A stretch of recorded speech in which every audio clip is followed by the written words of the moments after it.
Now this is the sample painting I did a while back, and we have a couple of mountains. There's actually three mountains here. There's the one in the immediate background, and then way off in the distance we have just a hint of two more mountains. And we're going to start off and come down about a third of the way with wet. Now I'm going to show you. Some of you are saying, "Well, there's no drawing." Here's my drawing just to help you kind of position and preconceive or prevision, visualize where these shapes are going to be going. So if we come down about a third of the way of our paper, and some of you are working on blocks, some of you are working on quarter sheet size paper, um, whatever size you are, this is going to be about a third of the way down, and we're going to wet this area and do all these really atmospheric effects with sedimentary pigments and kind of a soft feathery effect. What we really want to protect is this center area going through the painting that's pure white. This is our snow field. This part of the lake is frozen and snow is sitting on top of that ice. Some of it is at the base of the mountain. There's going to be some blowing snow, and we'll come back in and put a little bit of the ice that's melted, and the water is peeking through in a few places here in that middle distance. But we want to protect this center area as dry white paper to protect our negative shape. And then later, as we get a little farther into our painting, we're going to come in with some more staining pigments and get really dark and have vertical strokes that kind of duplicate what reflections would look like. And then in the immediate foreground, we'll have some clumps of rocks that have snow caps on them. But this is just a very rough kind of diagram of our plan today of what we're going to achieve. One of the things I forgot to mention in the materials list is you're going to want to have at the very end of the painting an old toothbrush. I have this in my paint kit with my brushes, and it's just a kind of a medium deal. But if you don't have an old one, you can run and get one out of your one that you're using. And once you rinse all the white gouache out, it'll be as good as new. Or you can get one after we're done and do the snow, because I'll take you through and show you exactly how to do it, and then you can follow up at the end. So at any rate, let's get started. I've got this nice white paper here. It's somebody asked me about taping it down. My paper is taped down because it's 300-pound paper. If you're on a block, you don't have to worry about it. It's already adhered to the block. If you're working with loose paper that's 140 pound, I would suggest that you just use a couple of clips like these and just clip the upper corners. And that way, as we get it wet, you can release it a little bit and let the paper continue to expand naturally. I'm going to use just a big soft brush to wet my paper. And again, remember, I'm only going to come down about a third of the way. One of the things that's difficult to see when you've got lighting on your paper, you have to almost look at it sideways to make sure you've got all the white paper, the dry paper, wet. And so I kind of get my head down at an angle, and I can tell if I've adequately covered the area I want to cover with water. Using a brush like that, you're going to scrape off some water along the taped edges. So I take a tissue and just kind of quickly wick up any excess water. So now I want to use a fairly flat brush. I'm going to get it wet, and I'm going to mix up a little bit of cobalt blue. I'm going to move my camera over here so you can see what I'm doing. Mix up a little bit of cobalt and probably a little bit of either bright violet. That's probably about all I want there. And I'll get a little bit more cobalt. I want to have plenty of cool, maybe even add a little cerulean to that. I don't want it to be really bright like a bluebird sky. I want it to be kind of a weathered sky. So I'm going to add just a touch of Payne's gray to that. But remember, my paper is already wet, so I don't have to get this real sloppy wet as I develop and work all this pigment into my brush. Now, coming back to the paper, I'm just going to very gently kind of do some figure eights or just some gentle sweeping movements back and forth across my paper and bring it down right across the mountains and just get enough kind of cool color for my sky in here. And then as I get down towards where I stop the water, I'm not gonna continue moving it down. If you get a little something in your paper, don't worry about it. If it's a little speck of dirt, because it'll just brush off later. All right, now that I've got this coming down, I want to take my bright violet and just add that to the mixture in my palette and add a little bit more of the cobalt blue. And you can see this is a fairly dry mixture because my paper is really wet. And I want to just put a few little kind of slashes down of color through the sky. And then if you want, you can take a little misting bottle and just give it a quick little, uh, just a little bit of mist on there. And that just softens everything up. It starts flowing downhill. And that's about all you need to do for your sky. So I'll let you get that done. And we don't want to let this dry completely. I want to come back in while it is still somewhat wet and take a really kind of a small round brush.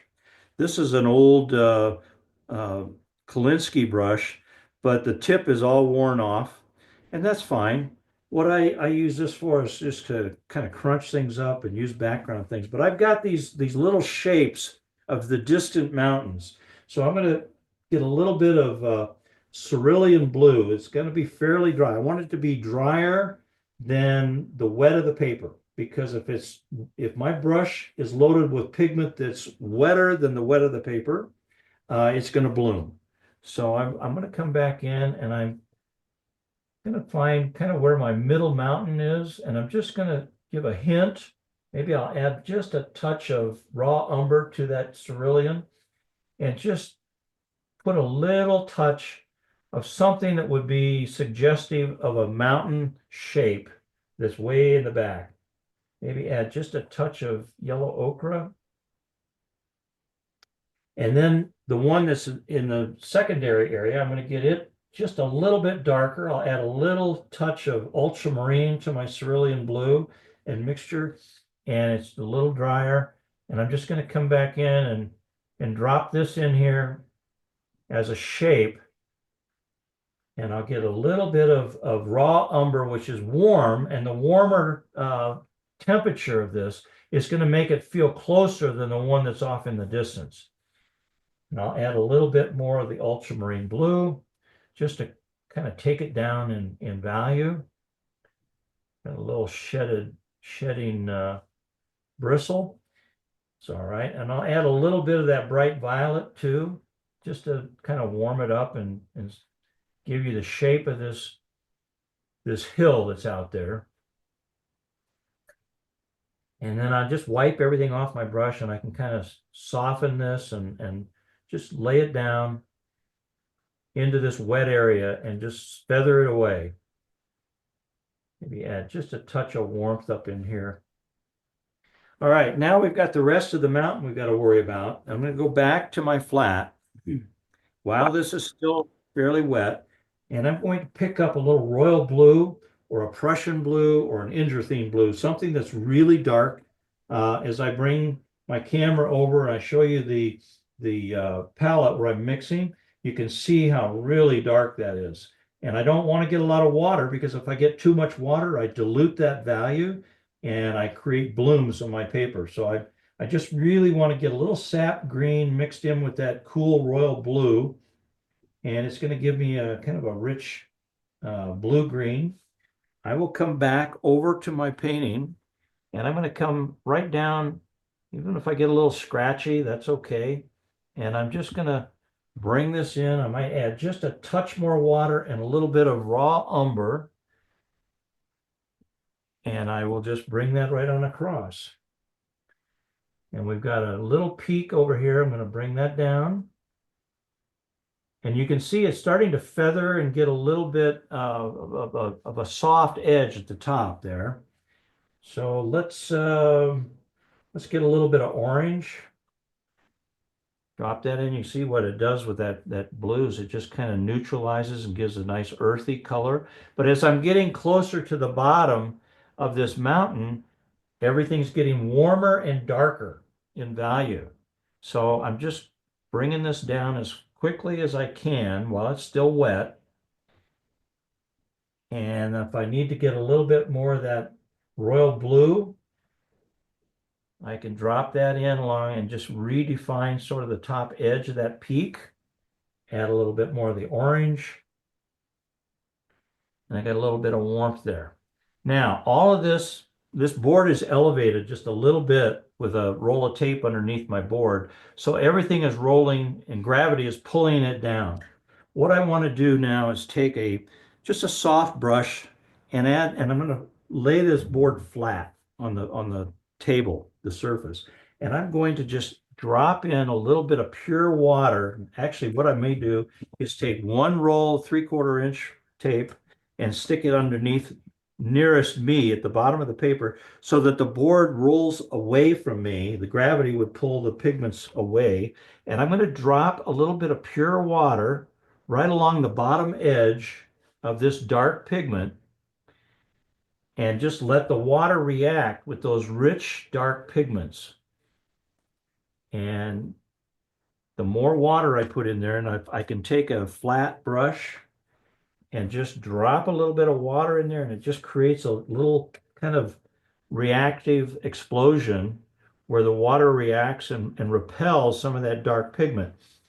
And what this is going to replicate is blowing snow from the valley floor up into the trees, and it obliterates some of the things that you would normally see at the base of a mountain because of blowing snow.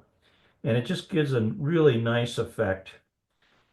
And the more you may have to elevate it just a little bit.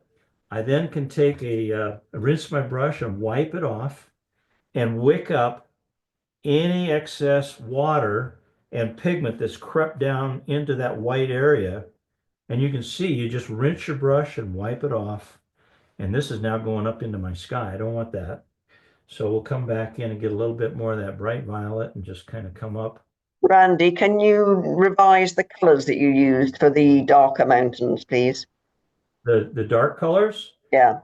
The dark blue is a staining color. I use Holbein's Royal Blue, but you can use Prussian blue, you can use Indrathine blue. Windsor blue is pretty bright, but you can try that. And I'm going to add a little bit of raw umber to this, which is a sedimentary color. And I'm dropping this in right at the top of where I added all that water to get it really nice and dark at the base of the mountain. And then I'm just going to take a brush and add a little bit of water in a couple of these places and let it flow into these lighter areas and wick up where it crept down into the white of the paper. And I'm just going to add more water right along that bottom edge and just feather it so that the water runs up into the mountain, not down into the snowfield. And I've got my hand underneath the bottom edge of my paper, holding it up just slightly, just to get a little bit of elevation to this board so gravity takes over and starts moving it, the water up into that dark mountain. And I'll come back. We're going to add some trees. We're going to add a lot of stuff in here, but this is just getting this mountain established as a shape. I'm going to take a little bit of darker pigment now that's orange mixed with that blue, and I can come back in and literally kind of redefine the edge of that mountain in a couple of places. Get it really rich and dry and dark, and you'll be able to really pop in some nice rich brush strokes here. Then you can always take a little bit of water and drop it into these areas. Now you can see I've got a problem here, and that happens to all of us, where the sky just went nuts here. So I'm just going to take this, I've squeezed all the water out of this soft brush, and I'm just going to use it as a broom to kind of sweep my sky and see if I can't just soften that a little bit. And see if we can't fix it. If we can't, we'll just spray it and start over. Not a big deal. And I'm going to take a little bit of cobalt, a little bit of bright violet, a little bit more of the cobalt, and just come back in over that area and pull that down into the mountain. And we'll just fix it just like that. And I'll come back in and paint those shapes here in a moment. But I want to get a little bit darker slash of weather coming through here.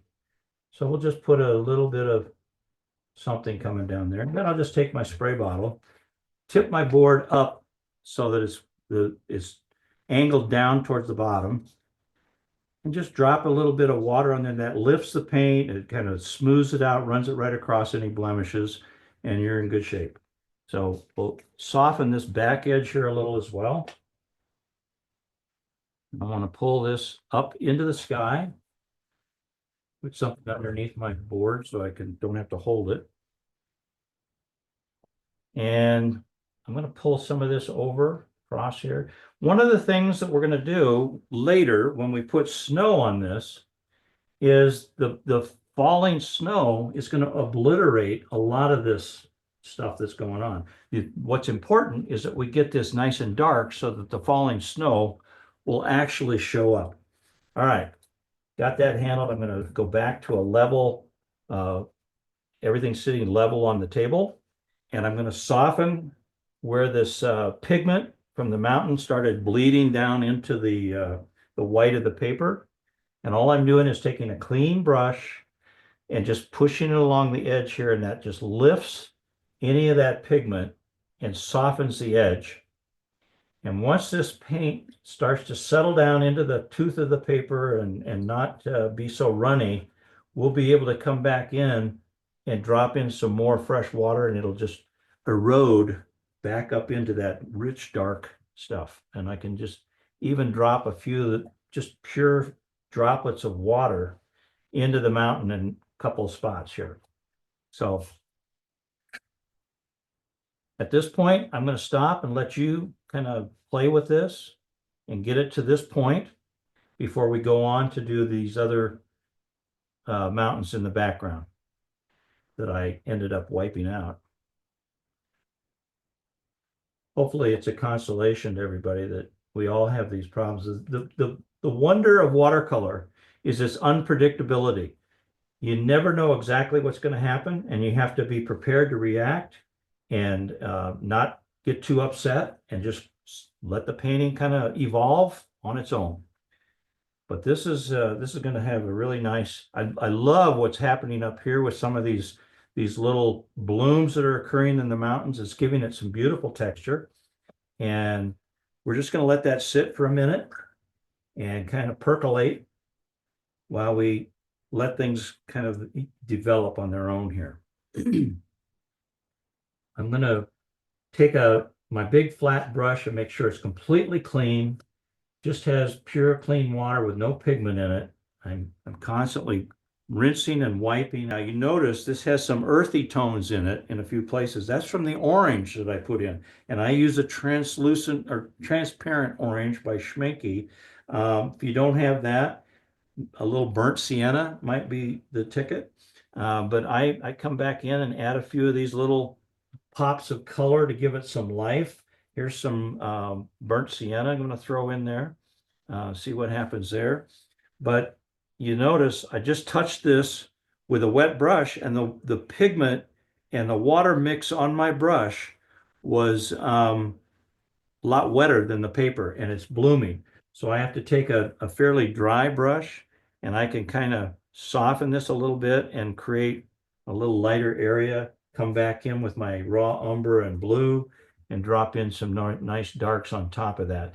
All the texture and the terrain that you see on a mountain, you're not going to see any edges, but you're going to feel lights and darks. You're going to feel a little bit of sunlight hitting the high points, and down in the ravines, it's going to be a little darker and cooler. So when you have falling snow obliterating a lot of the detail, all we're going to do is feel sort of the movement of all these lights and darks that are moving across the painting. Now I want to go back before while I'm thinking about it, I'm seeing that this is starting to dry and it's leaving a ring like you get in a bathtub. And I've got to come back in and just, before it has a chance to dry, and take a clean brush and feather away that line where it's starting to dry. And I want to get a little more water in here so that it doesn't have a chance to leave a line. Then I take a tissue, because anywhere I wet the paper, it's going to continue to pull all that pigment down to the edge of that damp area. So if I take a tissue and I blot up that area of white paper that's slightly damp, that eliminates the capillary action that keeps pulling that dark pigment down towards the edge and leaving a telltale dry line. We want it to feel like blowing snow and mist along the base of this valley, obliterating or obscuring our vision of the base of the mountain. And to do that, we have to have this nice, soft, feathery edge. And now that the paper is starting to lose its sheen, I can come back in now and put a few little drops here and there of pure water, and that will immediately restore the white of the paper, and it'll creep up into that dark, and it will create a nice, soft edge that really is white, and it's almost like the blowing of the snow. And I'm going to pull some of that up into this so it isn't just all exactly the same. I want to get variety in there. I want to get all kinds of different things happening.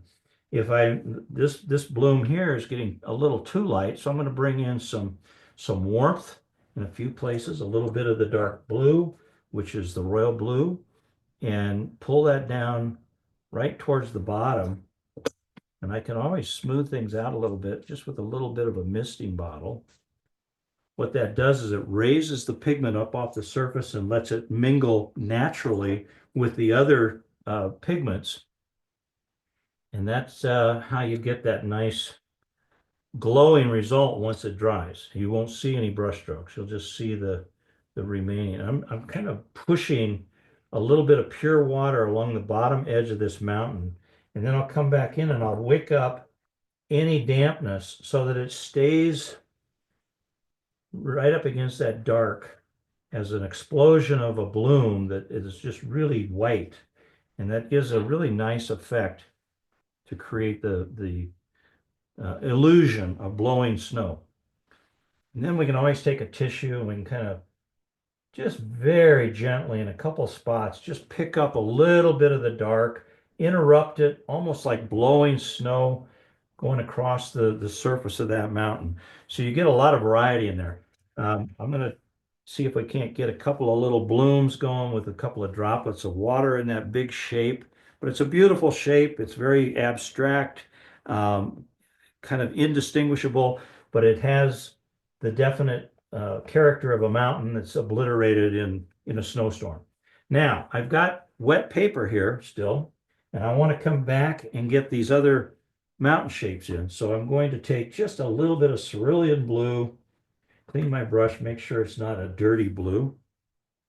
Come back here in someplace in my palette and see if I can't mix up just a little bit of cooler cerulean blue, and then just kind of recover what I lost earlier in this mountain shape that's just very vague. It's hardly there. It's just soft, doesn't have a lot of line. You don't see a pencil line at all. I'm going to add a little bit of the bright violet to that in a few places just to kind of soften it, wipe all the water off my brush, and then move this around so it's very soft and mottled and not real obvious. Add a little bit more of that cerulean in there. Clean my brush and just soften this. Gotta always be watching. If anything starts creeping back into your painting, you have to go back in and kind of wick it up and push your brush, twist it a little bit so that it just pushes that dark pigment back away from the base of the mountain, and it helps us see this as blowing snow. Again, I'm just using a tissue to kind of pick up where it might be drying a little bit. I think it's starting to develop pretty nice.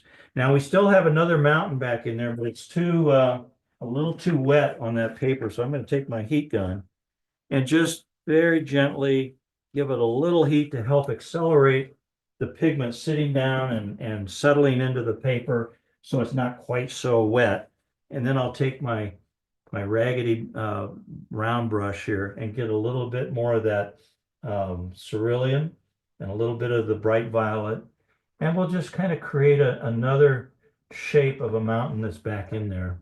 I don't want to get it too defined. I just want to give it just a hint of a shape so you don't really know what you're looking at. It's just a more surface back there that's darker. This one I'm going to boost with just a touch of ultramarine to darken the colors we've already got there.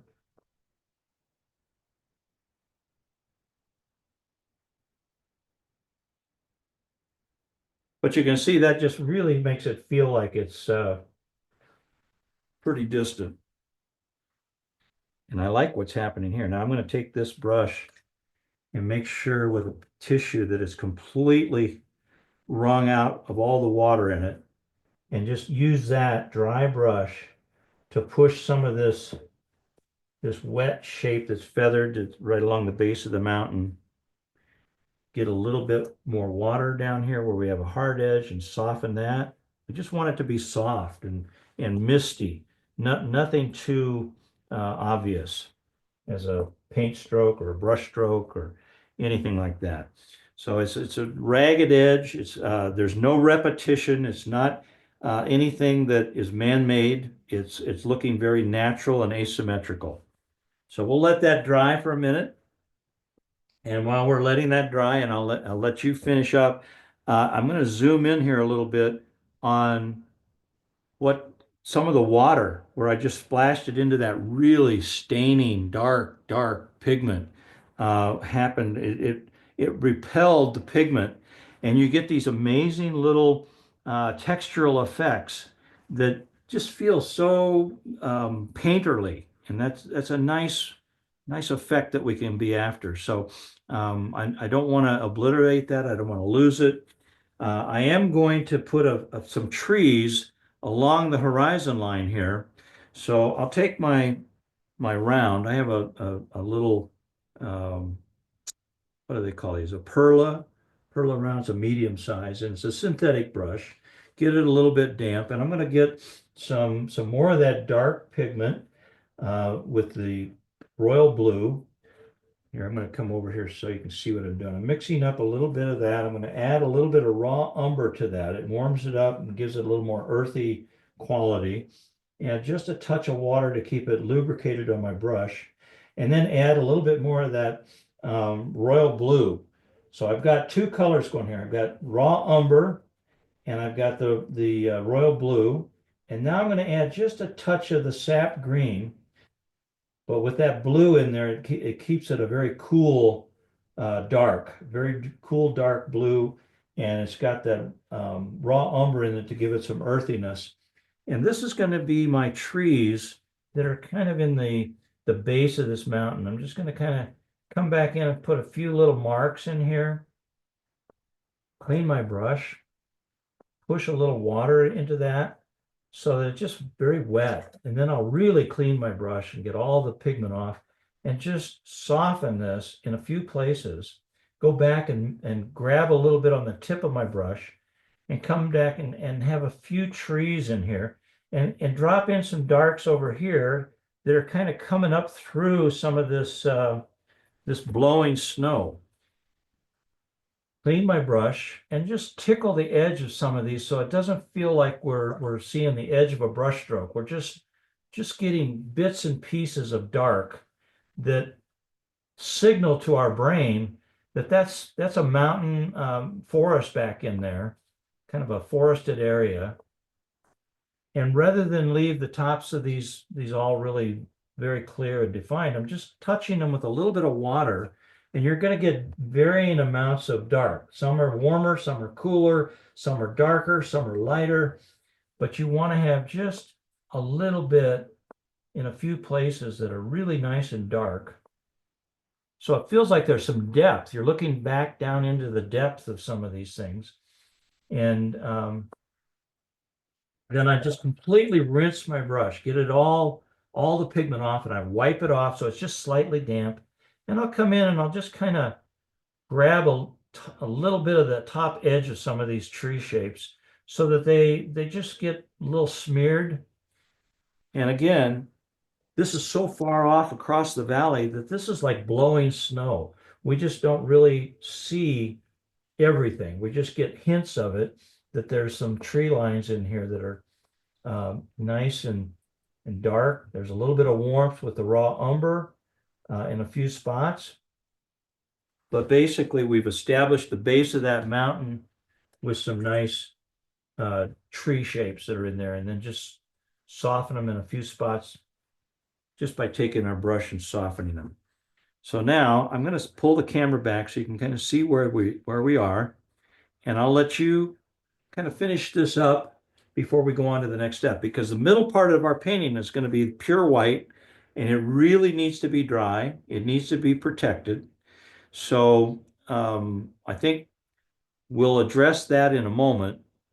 I've got kind of a saw edge here along this horizon line. I don't want that to be so predictable. So I'm going to come back in while we're finishing this up, and I'm just going to erase this in a few places, smooth it out in others, just so that it isn't all the same. I want to keep variety in there. I'll get a smaller flat brush maybe, get a little bit more of the orange and drop a little of that in there in a couple spots.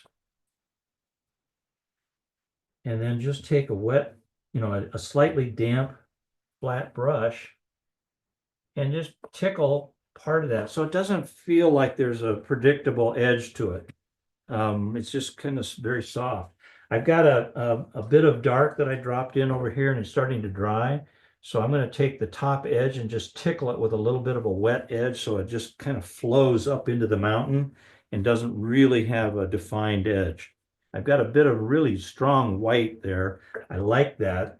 So I'm going to come back in and see if I can't lift a little bit of this out of this bloom and make it more of a glowing shape. And then right next to that pure white, I'm going to drop in a little bit of dark and come back right in and maybe in here so that there's some tree shapes back in there that suggest that snow is coming up and obliterating something. Can always add a little bit of sap green, which is a warm green, but you mix it with the blue and you've got a really nice tree color for these forested trees. That feels pretty good. All right. We'll leave that alone. Any questions at this point? We've got a third of the painting done, and we're about to enter the white zone of snow through the middle of the painting. What do we see as we look across a big meadow with a lake in the foreground? We might see where some of the snow has melted and a little bit of the lake is kind of coming through this bright white. That has to be really dark, but it has to be carefully done with a flat brush so that we don't get too fat of a brush stroke. We want to keep it almost linear, and it has to remain very horizontal to make it feel like it's way off in the distance. So I'm going to take this brush. It's a flat brush, 1 inch, and I'm just going to mix up some really nice dark. Keep it fairly dry. Can you see how dry that is? That's pretty dry.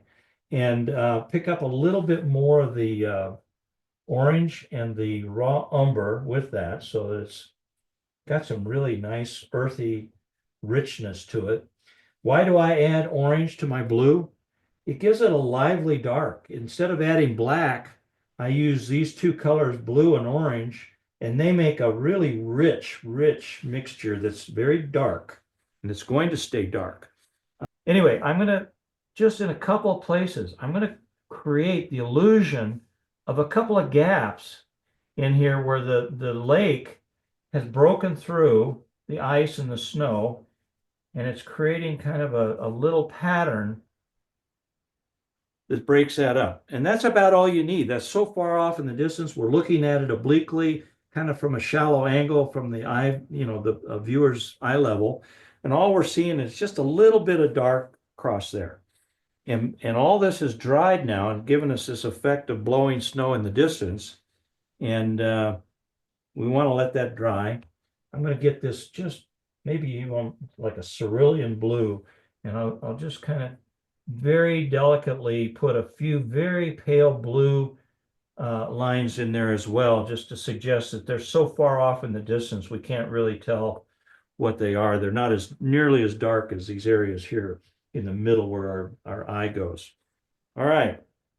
Now, my paper is drying in the sky, and you always want to be kind of evaluating all the way through a painting. You always want to step back. I always tell people, get up out of your chair, step back about 5 feet, and see how things are reading. I'm looking at this and I'm saying this little mountain here in the distance, it doesn't read at all. And I'm going to have a shroud of white falling snow over this, so we won't see that. So at this point, this is a good time to come back and take a few little extra measures. I'm going to mix up some cobalt blue and just a little bit of the bright violet, but it's got to be fairly light in value. And I'm just going to come back in and just put a little bit of dark on that mountain and then feather it away. So all we're seeing is the tip of that mountain in the distance. Maybe have just a bit more warmth in there with the bright violet. So it comes down. So now you can kind of feel like, oh yeah, there is another mountain back there.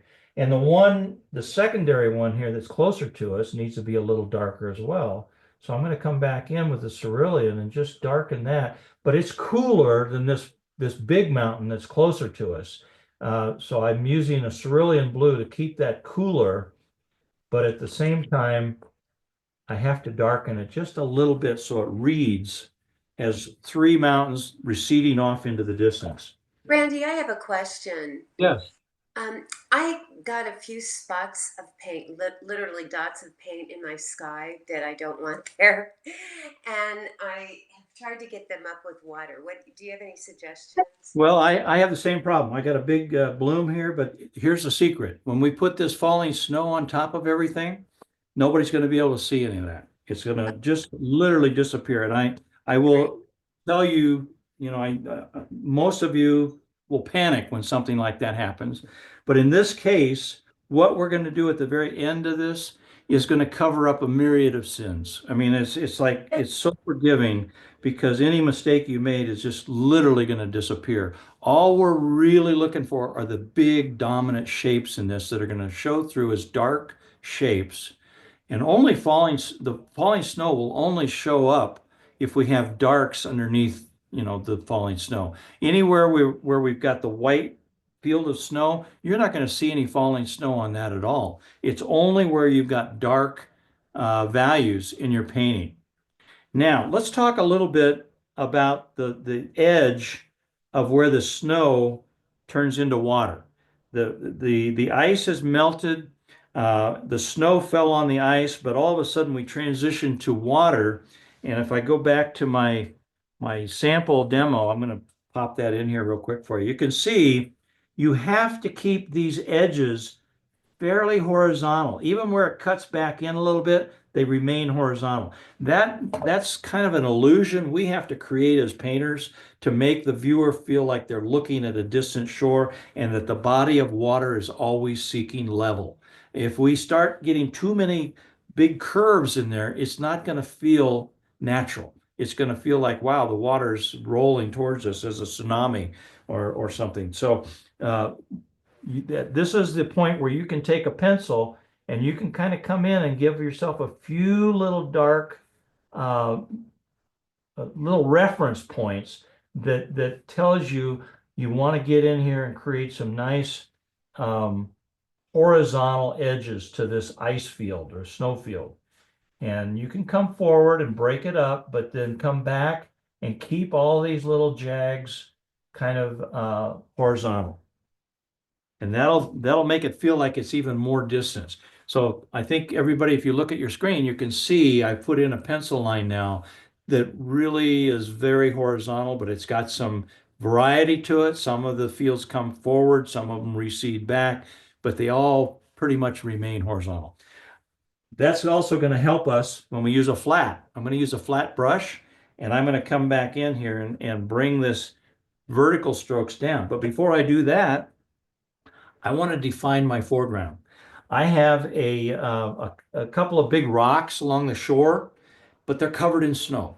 So these we have to really protect. And I'm going to come back in and put in, just some shapes that might be reminiscent of snow caps over the tops of these rocks, some rocky terrain. And all this is I'm doing here is trying to provide myself a visual border or edge to run my darks up to. I want to keep this pure white until I'm ready to paint the foreground. I don't want to have my darks creep into that area yet. I want to create a kind of a vignette there where the lake stays on the back side of those marks. So now, when you look at your screen, you can see exactly where that lake is going to be.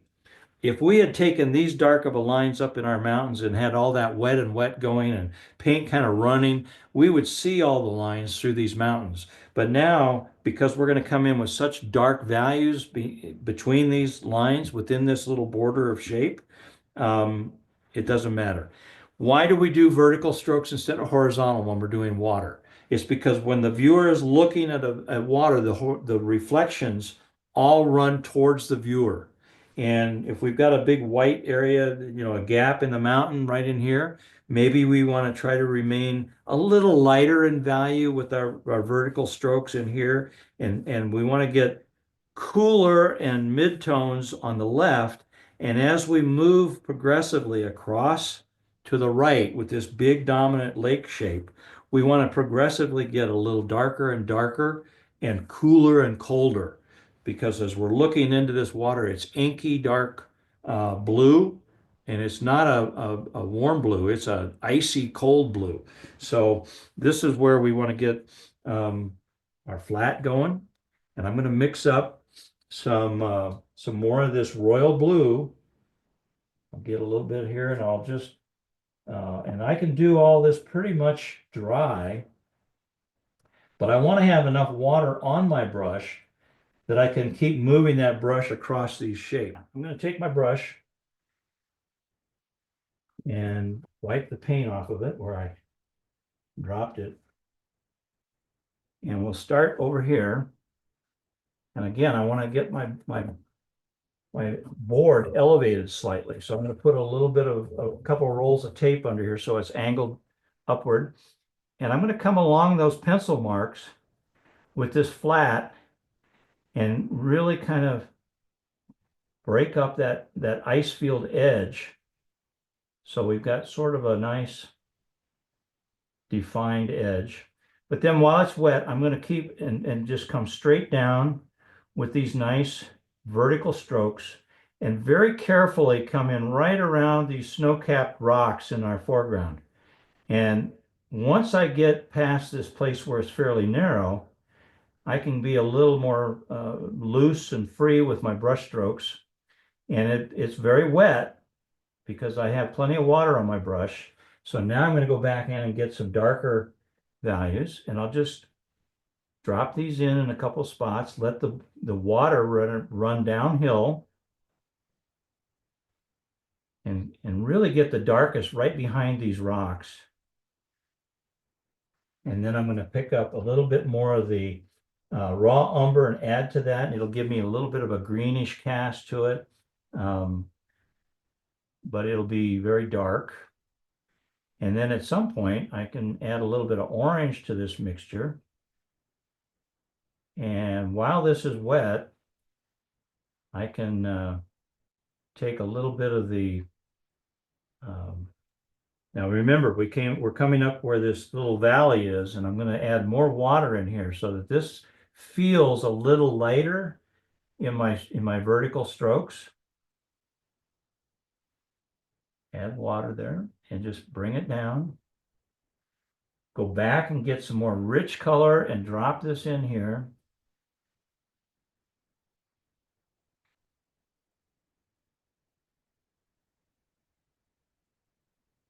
And then I want to really get some drier pigment. I'm going to add a little bit of quinacridone burnt orange to this. They're both staining colors. And because this is now wet, where I just wet it, all these marks are going to start flowing down I'm going to leave a little bit of dry brush in there possibly. But all these strokes, and this is marvelous what's happening here. You can't plan that. That just happened because I left that fairly light with water in it. And I can now take a smaller brush, my 1-inch, and I'm going to add a little bit of the bright violet to this. Drop some of that in there. Add a little bit of the green, the sap green to these wet areas. And we'll get maybe a little more sap green in here.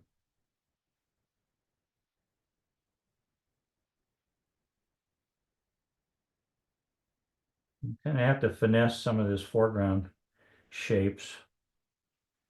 But over here, this over on the right side, it's really light. It's got too much water in it. So I'm going to get some drier pigment with plenty of orange mixed in with my royal blue, and let the pigment just kind of run down into this really wet area and let it get nice and dark.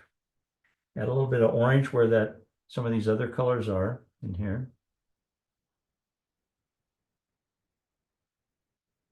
And now's the time to come back in and kind of finesse some of these little areas where the water cuts into the ice field. And maybe you got a couple more areas that it breaks away. I want to get really dark right up along the edge of where the snow melt is. And then just let this pull these strokes vertically with a slightly damp brush.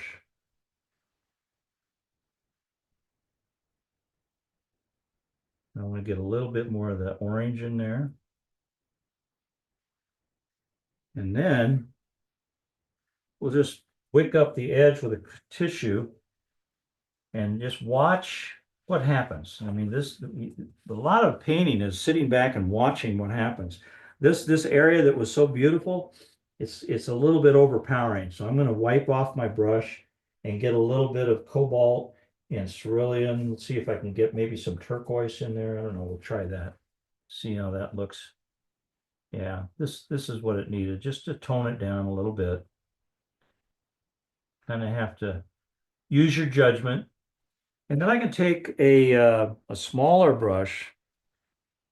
I've got a little 1/2 inch or 3/4 inch flat, and I can just kind of come down and very gently kind of lift a little bit of that pigment in a few places.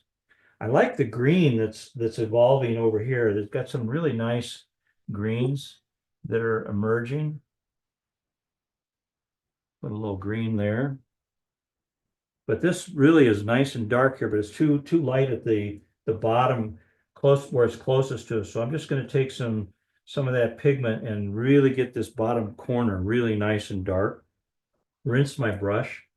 Take a round that's just slightly damp and clean, and I can always drop a little bit through there. It'll bloom a little. And at this point, what you might want to do is take a rigger. And I've got a rigger like this. It's just a long, skinny brush. And I'm going to drop or dribble a little bit of water right in this lower right corner where it's the darkest. And these little driplets or droplets will kind of give a bubbly effect, almost like water. And we'll let that sit for a bit. So we now have this is getting a little stripy in here now that it's starting to dry. So if that's starting to happen, get a little bit of dark on your brush and come back in and get nice and dark up here at the edge of the ice. And then just come across it with a little bit more of that blue just to kind of knock down some of the intensity of some of these things. And then you can always rinse your brush, wipe all the water off, and then very gently just kind of drag it through, and it'll just subtly pick up enough value that it will lighten it almost like a little bit lighter reflection without destroying the pigment temperature in there. So it just slightly lightens it in a vertical manner without losing the intensity and the movement across the shape there. So I think that's starting to look pretty good. Sometimes if you want to see what happens, you can take a little bit of a misting bottle and you can just very gently mist into that area. And what it will do, it'll soften and feather some of those vertical shapes so that you don't feel like they're quite so much of a brush stroke. They're a little more abstract and less defined. Again, I'm going to come back in and just kind of drop in some darks in here. A little dark in there. Maybe a little more dark in here.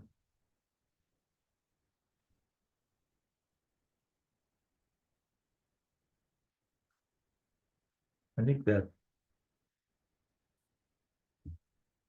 when I look at the screen, this is very, very light, and in person it's not. So I'm trying to compensate a little bit so that it reads properly on the screen. That works.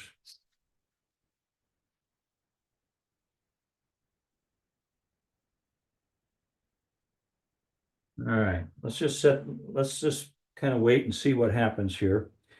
Once this dries, I'm going to come back in and put a couple buildings, just an indication of a touch of red with some old barns or something up in those trees. We won't really be able to tell what it is, but it just draws something to draw our eye back. The vertical reflections draw our eye back to this horizon line here, which is really where we want to pull people in our painting to take them back into that area.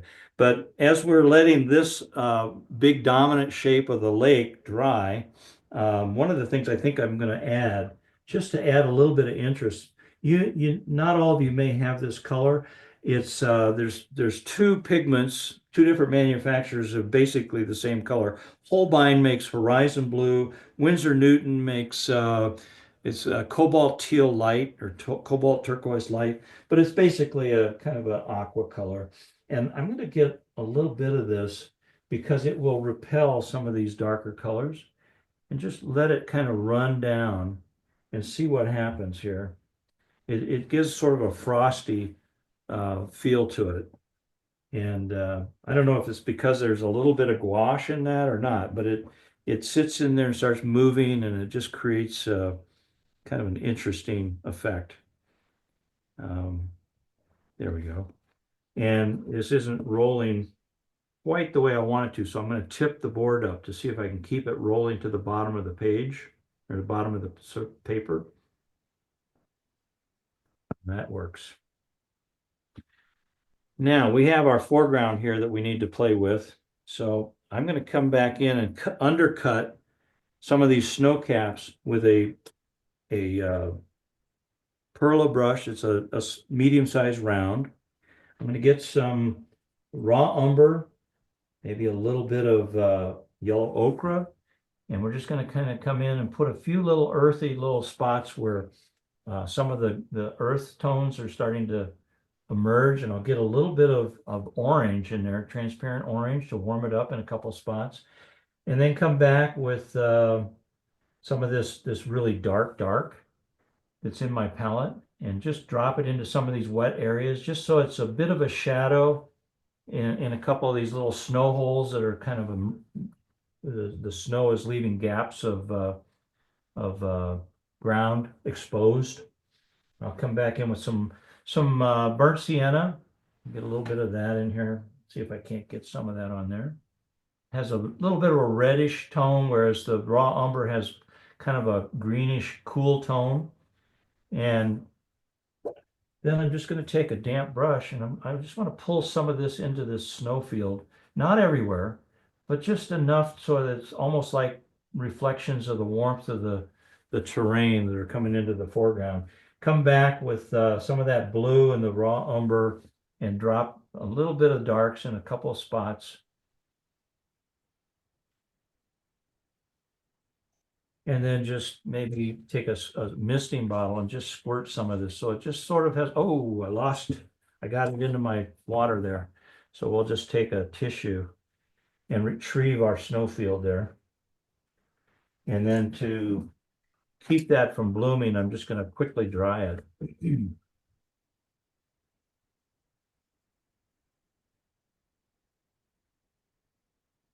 remember what I said about when the falling snow gets splattered on top of this? You won't see a lot of these little defects or little blemishes. You'll just feel the temperature and the shapes, and it'll emerge. I've got a lot of water right here that's kind of slid downhill and it's collected along the edge of this white negative shape. And so I want that to dry so it doesn't creep into my snowfield. Where I hit that with the misting bottle, I've got some beautiful little soft edges that are emerging from those snow caps, which is really kind of nice. It's a lost edge. And I'm gonna add a few different colors in here. I've got some bright violet and cobalt blue. And I want to get maybe a little bit more dominant in the cool blue, like a cobalt that would be shadows within the snow. And we'll just kind of plop them on here without any preconceived pattern, keeping it fairly random. But these are little shadows across the snow. And then I soften the edge where they run out into the snowfield. And I can always come back and get a little bit cooler over in a couple of spots here.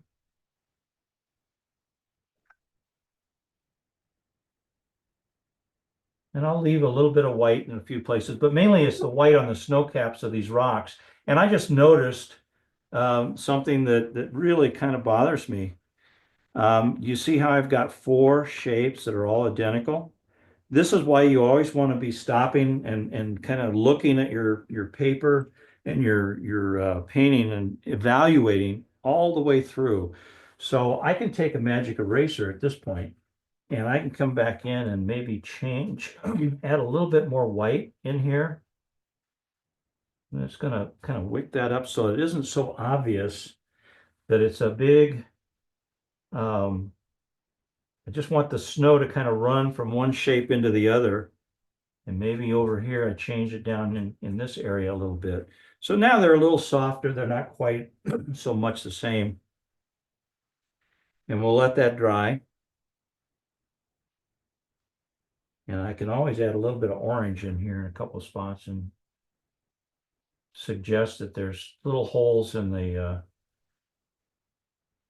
snow where the ground is peeking through in a few places.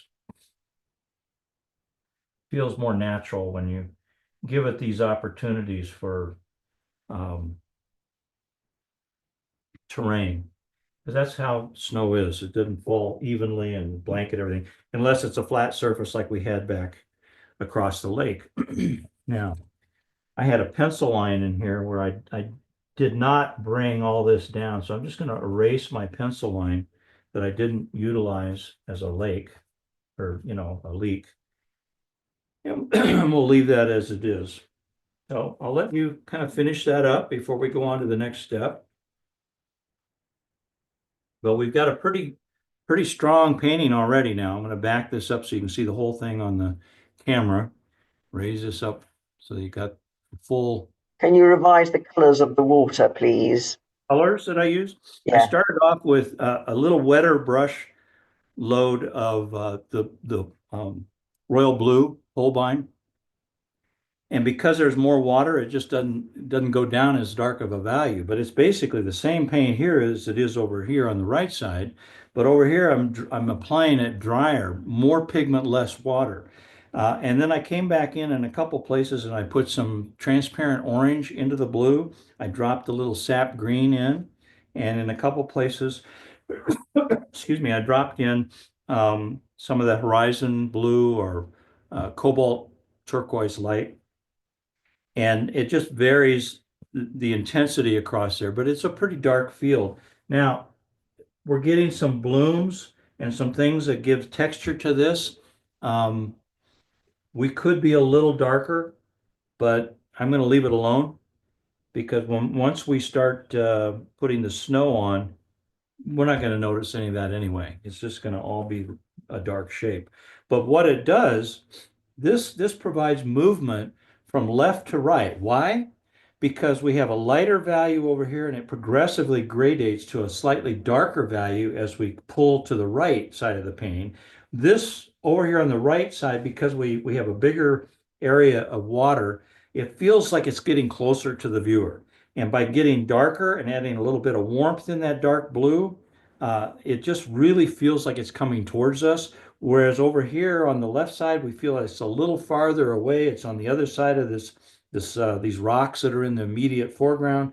And so we've created movement that kind of subconsciously pulls the viewer's eye across the painting. Because the reflections are vertical, it draws our attention back to where I'm going to put some red in for some barns and buildings back in here. And I think because this is all pretty dry right now, I'm ready to do that.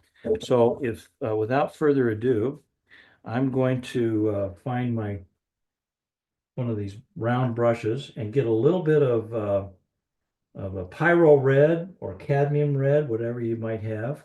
And I'm going to just kind of pop in a little bit of red shape there, rinse my brush and maybe tickle the bottom of that and pull some of that off to the side like that. Take a little bit of the orange and add to the red and it'll get a little darker. I'm going to put just another, a couple buildings. These aren't even buildings. They're just little tick marks of color that are back there that suggest that they're structures. And then I clean my brush and I tickle the bottom of that pink or that red and pull it down into the white. So it's almost like a reflection in the white snow. And that will tend to draw our eye up into this area. I'm going to create sort of a bigger barn so it's more obvious there. And then just lose the left side of that entirely.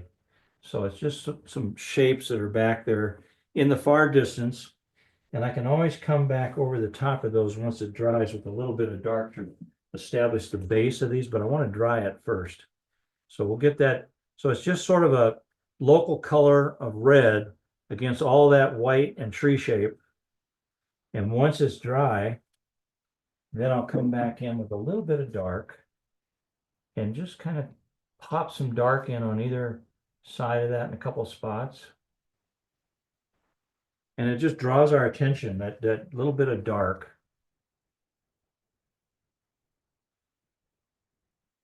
And leave it alone. Get a little more red in there maybe, and but it just kind of it almost suggests a shape without being too definitive, and that allows the viewer the opportunity to kind of imagine that they're seeing something back there. They don't know exactly what it is, but it gives them the opportunity to kind of participate in your painting by imagining their own solutions to what they're seeing. So we'll leave that where it is.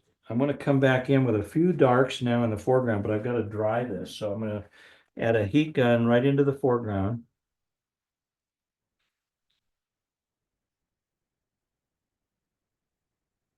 And then I can pop in some really nice darks.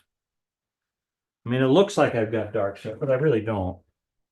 And I'm going to take some raw umber and some of this royal blue, a little bit of red, and just really pop a few little dry darks in a couple spots in there. Even almost as like dry brush. They're not really too defined. They're just kind of scratchy little holes coming through the snow.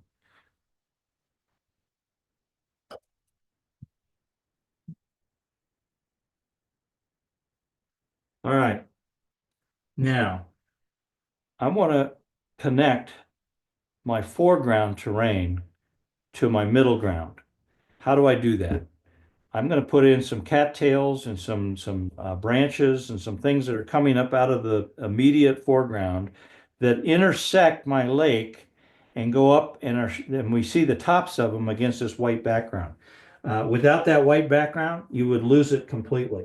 So I'm going to get a little bit of raw umber which has got a bit of warmth to it, and maybe add a little bit of the orange to that, or you can use quinacridone burnt orange, you can use burnt sienna. But I'm going to put the tops of a couple of cattails in here that are just randomly placed. There's a few of them here, and we'll leave them like that. And then I'm going to take a little bit of lighter color and just kind of pull these down with a few little liner shapes in here, go across some of this. And I'll also take some white gouache later and connect some of these stems through the dark area. But I'm going to mix up a little bit of the dark pigment as well and use some smaller things like this, and maybe put a few little cattails down lower. And they're all coming down into this area here, and we got a whole lot of stuff coming out of this area. It doesn't have to be real defined. It's not our dominating our attention. We don't want it to be too defined. We just want to give us some context here that kind of sets things up for keeping it all connected. I'm taking some darks and putting in with some leaf shapes. We'll get some orange in here. Put a few little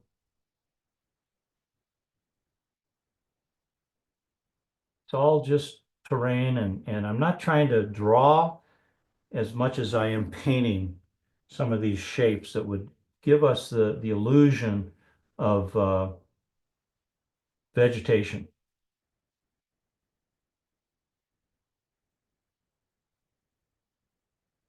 And put a few over here maybe.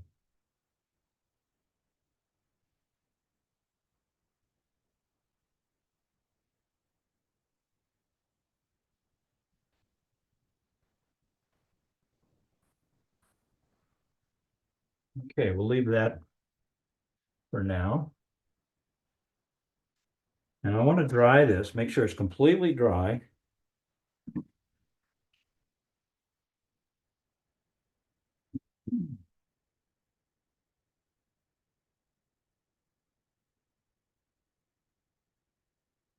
And while we're letting this dry, one of the things we might do is take a little liner brush, really small, fine brush, get some of these darks from our pigment, from our palette, and right underneath some of this blowing mist, we might see the base of some trees that are visible.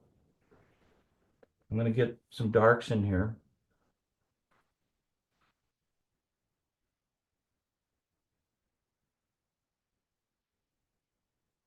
Maybe we take a little bit of the,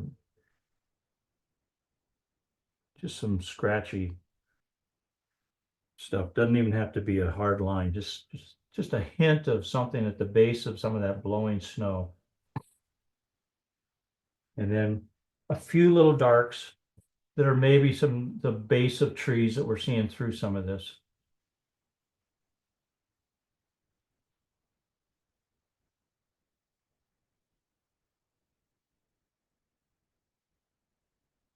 All right, we'll leave that alone. And then go back to drying. While you're finishing this all up, make sure it's nice and dry.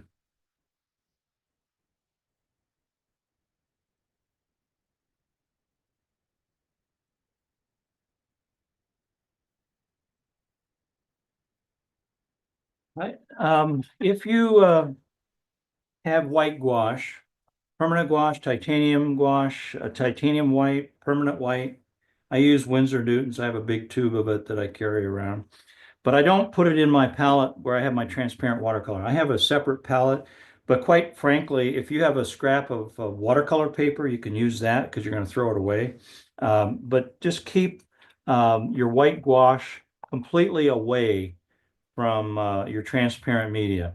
So I'm going to put a little droplet of white paint on this palette. I'll show you, I'll lift the palette up. You can see there's just a little dab of it there. I'm going to take my my liner brush. Where did I put it? I just had it here. And I'm going to mix up a little bit of this white gouache on the tip of my liner brush and get all the excess water off. And I'll use a few of these white marks in here as they come across the blue of the lake. And it just sort of connects everything so the viewer can see how these marks intersect the lake.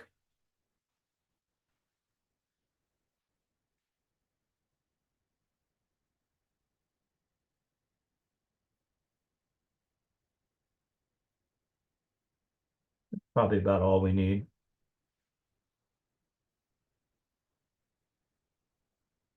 All right. Rinse my brush, put that away. Now that paint that I have in my little side palette there, I'm going to take my toothbrush, if I can find it. Here it is. And I'll just get a little bit of water on it. And I'm going to mix up all that white gouache into the bristles of my toothbrush. Now I don't want to get it too wet because if I hold a wet toothbrush over my painting, a big drop of white gouache is going to fall on my painting. So you want to keep your brush and your hand a little bit away from directly over the top of your painting. But using your thumb action and pulling back across the bristles will start spraying white gouache across these dark shapes. Now I need to get a little bit more paint. I need to get a little bit more wet on my brush. So this, don't try to do this too fast. Just take it easy, just a little bit at a time to make sure you're getting it going where you want it. I'm going to keep it fairly dry so I get these nice crisp little splatter marks, but it's going across my mountain and it's creating, and you'll notice where it's really dark, the dark shapes of the lake, it just shows off this falling snow really well. Now I want to get a few drops of snow that are a little bigger than that, so there's some variety. So I just got just slightly more water on my toothbrush, and I'm adding bigger droplets. But you got to be careful you don't get too wet over the top of your painting and drop a bunch of wet, sloppy white gouache drop. Ooh, see, I just did. I don't know if you saw that. Can you see that? That's what'll happen on your painting if you get too wet. So be careful and try to stay a little bit away from your being directly overhead. I'm going to drop some shapes up in here, some falling snow. And I think that feels like falling snow now. See if we can get a little bit more on there. There we go. Got a little in the sky that shows up. And you'll notice it's all over my board. And this is white gouache. So if you have a rag or a tissue that's damp, it's easy to pick up and clean.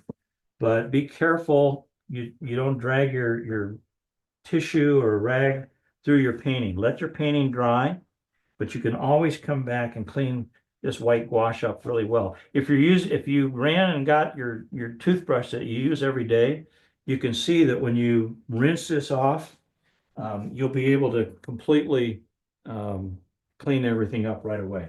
I'm going to take a rag here, dip it in my water, and this just literally cleans right up. So it's not permanent until it dries. So as long as you clean things up or rinse things out, your countertop, your tabletop, whatever you're working on is real easy to clean up. That's the beauty of watercolor and water soluble pigments. We can, very portable, very cleanable, but you end up with a beautiful result in the end.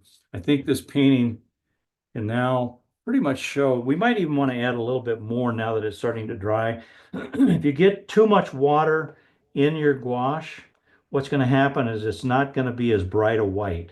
So if you want to get a little drier pigment on your toothbrush, you'll get a little whiter shape of the falling snow. I think that's a little better. It really kind of obliterates, like it's really coming down. There. All right.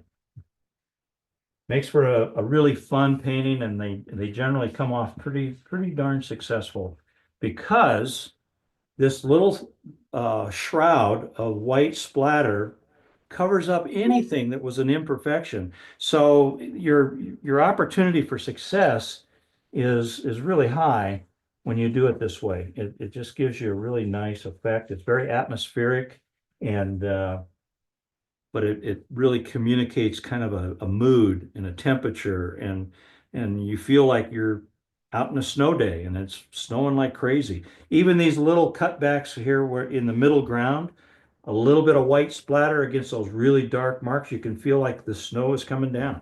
So I think it's really a great way to represent falling snow. And we used a lot up in the mountains of sedimentary colors, wet and wet, had really soft edges. The nice erosion that we got with the blooms of the pure white, the pure clear paint. I'm trying to say this, the pure water erodes and reacts with the dark staining pigment, and it creates these really natural looking blooms that feel like blowing snow and mist and weather. So it's a great way to create atmospheric mood in a painting.